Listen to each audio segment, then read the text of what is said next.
खोजने की, तलाशने की एक विधि है, वो है उपवास और प्रार्थना। क्योंकि जहां जहां आप उपवास और प्रार्थना देखते हैं, परमेश्वर की ओर से प्रभु की विधि लोगों ने निभाई, वहां वहां उन लोगों ने बेशुमार आशीर्वाद पाया। वचन ऐसा बताता है, 58 अध्याय जब आप पढ़ते हैं यशाया में, उपवास प्रार्थना में परमेश्वर पिता ने कहा लोग उसे ढूंढे, उसे तलाशें। तो क्या हुआ उसके बाद में? फौरन से परमेश्वर की वचन ऐसा बताता है कि अच्छा समय आया, भलाइयां उन लोगों ने देखी अपने जीवनों में। उसके बाद हम योएल की पुस्तक 2 अध्याय में जब हम देखते हैं, परमेश्वर ने गंभीर उपवास प्रार्थना के लिए लोगों को कहा, अपने लोगों को, अपनी प्रजा को कहा। तो क्या हुआ? बड़े अच्छा समय, अच्छी बातें उन लोगों ने परमेश्वर के आशीर्वाद को अपने जीवन में देखा, उसकी भलाई को अपने जीवन में देखा, है ना। जब आप देखते हैं योना 3 अध्याय में साफ साफ लिखा है, जब वो लोग प्रभु की विधि के अनुसार, लेकिन उपवास कैसे करना? उपवास करना है परमेश्वर पिता की विधि के अनुसार, है ना। और उसकी विधि क्या है? जब आप 58 अध्याय आप पढ़ेंगे तो ऐसा लिखा है यशाया में कि जिस उपवास से मैं प्रसन्न होता हूं, उसमें मनुष्य अपने आप को दीन करे, है ना, छोटा करे।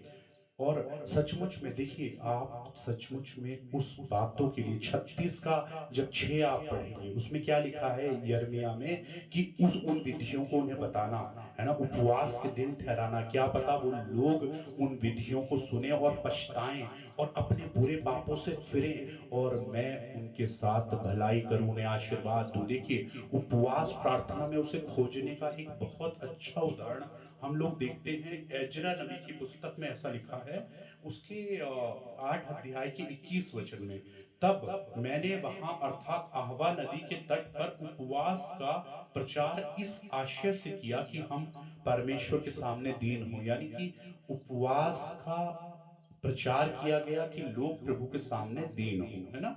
दूसरी बात, कि उसने अपने और बाल बच्चों और समस्त संपत्ति के लिए सरल यात्रा मांगी।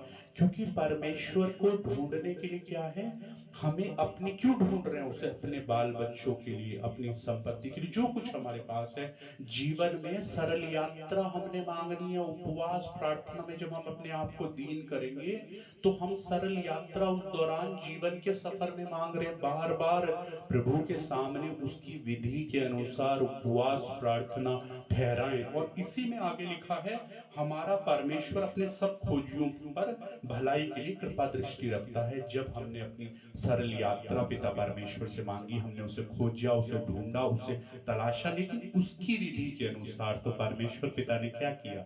अरे भलाई करी, आशीर्वाद दिया, है ना, हालात बदले, स्तुति हो। लेकिन ये सब कुछ कैसे होगा? विधि अनुसार। और अगर अपने मनमाने रास्ते पर चल रहे हैं और वो सब चीजें भी पूरी कर रहे हैं, देखिए, यीशु को क्रूस पर चढ़ाने वाले कौन लोग थे?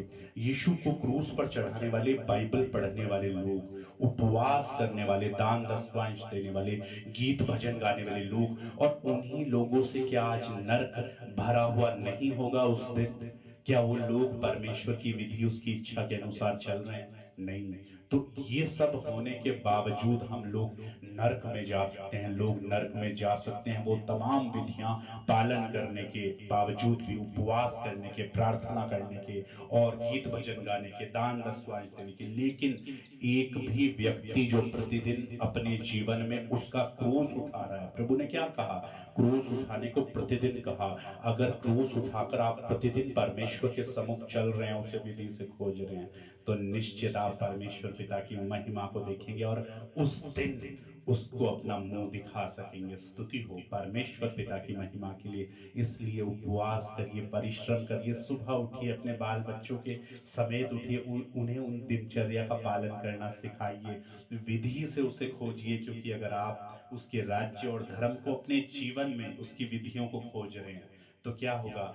बाकी ये सब कुछ आपको अपने आप मिल जाएगा। परमेश्वर पिता के उस वचन को बार बार याद करिए। उसने क्या कहा? जिसने अपने एकमात्र पुत्र को भी न रख छोड़ा, उसे भी दे दिया, वो बाकी सब कुछ तुम्हें अपने आप क्यों नहीं देगा? स्तुति हो। इसलिए मर जाने का प्रयास करिए, मर जाइए अपनी आदतों के लिए और अपने स्वभाव के लिए और अपने चरित्र के लिए। दिन ब दिन प्रयास करिए परमेश्वर पिता की महिमा के लिए। इसी तरह से उसे खोजना।